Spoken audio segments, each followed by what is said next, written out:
بسم الله الرحمن الرحيم، برحب بحضراتكم. آه، زي ما بقول كل ماتش الماتشات كلها صعبة. الأمور كلها شبه بعض.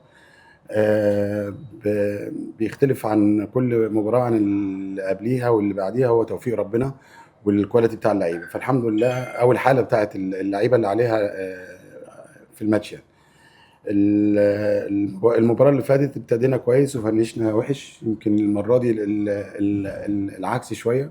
كان في شوية لخبطة الشوط الأولاني لحد نص الشوط الأولاني أعتقد، وابتدينا نشوف نصلح الوقفة بتاعتنا. فإلى حد ما قدرنا نقف، بس ما كانش فيه بالنسبة لنا خطورة بالشكل اللي احنا كنا بنأمله. يعني كانت في واحدة مثلا أو اتنين بالنسبة لأول 45 دقيقة. لما بين الشوطين عملنا التغييرات الحمد لله، وحفظنا الولاد الواقفه اللي هي بتخلينا ما نبقاش مضغوطين زي الشوط الاولاني، او يبقى نحاول نموت الفرصه بتاعه الفريق البنك، يعني اللي هي ما توصلش، مش كل فرصه ينهوها على المرمى بتاعتنا. والحمد لله اللعيبه حفظت كويس وقدمت 45 دقيقة. أنا شايف اللي هم من من أحسن الفترات من ساعة بداية الموسم يعني. وإن شاء الله بنحاول يبقى ما يبقاش شوط وشوط بقى. بنحاول اللي احنا زي ما قلت قبل كده، اللي احنا نبعد التعب اللي احنا بنوصل له. يمكن الحاجة كويسة الماتش ده اللي احنا فنشنا، احنا واقفين على رجلينا الحمد لله. فده بالنسبة لي مؤشر كويس. إن شاء الله يبقى الماتشات اللي بعد كده يبقى كلها الشوطين زي بعض ان شاء الله. يعني الحمد لله. يمكن احنا بغض النظر عن الاجوال، يعني احنا بيبقى زي ما قبل كل ماتش احنا بنبقى متفقين على خطوط عريضه بالنسبه لسير المباراه والتغييرات. ده بيبقى توفيق بالنسبه يعني المدرب زي اللعيب بالظبط. في يوم انت بتعمل تغيير والراجل اللي انت بتنزله ما بيبقاش في احسن حاجه، فبالنسبه لك بتبقى تغييره مش مناسبه ليك كمتفرج، او حد بيتابع الماتش من بره. وزي النهارده الحمد لله ربنا كرمنا بالثلاث تغييرات، واللي زي ما حضرتك بتقول الاساس محمد السيد. هتلاقي شيكوبانزا نزل الماتش اللي فات، وهتلاقي محمد السيد نزل الماتش اللي فات، وهتلاقي ربيع نزل الماتش اللي فات لكن ما احرزوش. فمش معنى كده ان التغييرات وحشه، لكن هو بيبقى توفيق ربنا. والحمد لله التوقيت اللي احنا شايفينه كنا موفقين فيه. فانا بحمد ربنا يا رب كل ماتش كده ان شاء الله. يعني كلام حضرتك مظبوط. انا خفت على فتوح بين الشوطين لان كان في كوره بعد الانذار كان ممكن يبقى فيها خطوره بالنسبه لنا، وانا فهمته انت ليه بتغير. وفي حاجه تانية، يعني مش عايز الناس تنسى اللي احنا يعني في لعيبه كتير بتبقى محتاجه اللي هي تغير تعب، مش فنيا. مش عايز اقول كل مره اللي انا عايز يعني 7 أو 8 تغييرات بالنسبه لحاله اللعيبه. بس الحمد لله يمكن احنا اتفقنا النهارده اللي رابع ماتش بالنسبه لنا، بالنسبه للماتشات الوديه والماتش بتاع الاتحاد. فاحنا لعبنا 4 ماتشات، فانا وصلت اللعيبه خلاص. انت يعني شغلنا 4 ماتشات قبل بدايه الموسم. فالنهارده كان البدايه بتاعتنا الحقيقيه. مش عايز بقى نعلق شماعات او نقول اعذار اللي احنا لسه مش جاهزين، فننسى موضوع اللي احنا ابتدينا متاخر. فخلاص احنا زينا زي بقيه الفرق.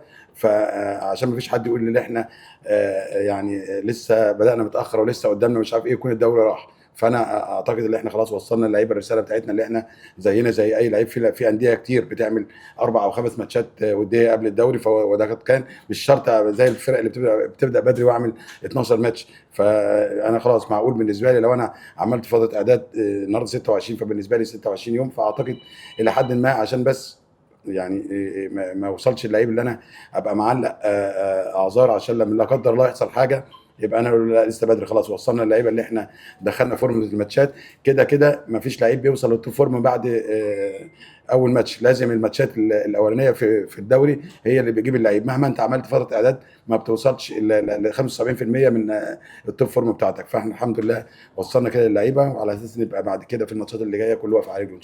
شيء طبيعي في اي ماتش، واللي لسه في الماتشات الجايه يبقى عندنا دفعات بنشتغل عليها. لكن زي ما قلت لحضراتكم قبل كده، احنا ده تاني ماتش. مهما اشتغلت على الوقفه ومهما اشتغلت على التمركز لازم يبقى في عندك اخطاء. توفيق ربنا اللي ما فيش حاجه بتخش فينا. فده توفيق ربنا، بشكر ربنا عليه. لكن احنا معرضين اللي نستقبل اهداف، ومعرضين اللي يبقى فيه تمركزات غلط، ومعرضين اللي احنا اللعيبه يبقى فيه تصرفات غلط بالنسبه لفقدان الكوره والكلام ده. كل ده احنا بنشتغل عليه. بس احنا برضو لسه يعني في البدايه، فمش عايز احمل اللعيبه اكتر من طاقتها. يعني ممكن نشتغل على خطوط متوازيه، على اساس يبقى ندي نسب للعيبه اللي هو يقدر ينجح بيها ويعدي بيها الفتره دي.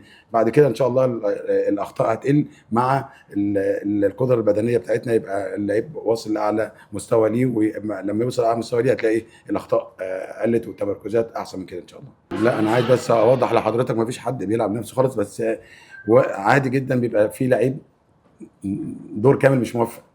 فاحنا تاني ماتش، انا مفهم الولاد اللي انا في ظهرك لغايه ما تجيب اخرك. مش معنى ان انت باد ماتش بالنسبه لك انا يعني اطلعك ومع احترامي يعني، واسمع كلام الناس اللي هي بتنتقد مثلا ناصر او شريف، مع احترامي ليهم. ما تصدقش كل الصور بتاعي. يعني انا مثلا في الوزن، احنا مثلا لما يبقى في لعيب زايد 350 جرام، انا بالنسبه لي مش زايد. لكن لو في صوره بقى بتبقى اي اي وفي انت متخنه الموضوع شويه والكلام ده مش عندي. لكن انا كل يوم بوزن، اقصى حد عندي زايد 350 جرام بعد 50 يوم او 60 يوم راحه، فده لازم يعني اشكره، اللي هو يعني ما راحش 2 3 كيلو. فانا بالنسبه لي 350 جرام او نص كيلو بالنسبه للعيب مش زياده في الوزن. لكن وارد جدا يبقى في لعيب او اتنين بعد راحه كبيره مش موفقين، ده شيء طبيعي في اي فرقه. لكن انا ان شاء الله ورا اللعيبه كلهم لغايه ما يوصلوا لاحسن مستوى ليهم، ومش بدي ودني لحد لغايه انا معايا مجموعه لعيبه هم دول اللي انا اشتغل بيهم. فهم دول ان شاء الله اللي هيكسبونا الدوري ان شاء الله. احنا بنشوف الحاله اللي يقدر يلعب فيها. يعني انا قبل ما ننزل شيكو اطمنت من الدكاتره ومن بقيه الجهاز اللي هو يقدر يلعب 45 دقيقه ولا لا، لان شيكو بقى له فتره كتير. يعني احنا اتكلمنا في المؤتمر اللي قبل في المؤتمر اللي فات، اللي فيه لعيب ممكن جسمه وبدنيا يستحمل اللي هو يلعب مثلا نص ساعه او 45 دقيقه، وفي لعيب لازم يتعمل له فتره قعد كامله عشان يخش. فبيبقى في فروقات بين اللعيبه بالنسبه للحاله البدنيه وبالنسبه لجسم اللعيب وبالنسبه للسن. فاعتقد ان شيكوبانزا مع كل ماتش هتلاقيه بياخد وقت اكتر من اللي قبله، لان شيكوبانزا من العناصر المميزه عندنا زي بقيه اللعيبه. انا عندنا اللعيبه كلهم زي ما قلت قبل كده، اللعيبه اللي قدامي دول انا بتعامل معاهم ان هم احسن لعيبه في مصر، وبوصل لهم كده والحمد لله هم مصدقين يعني.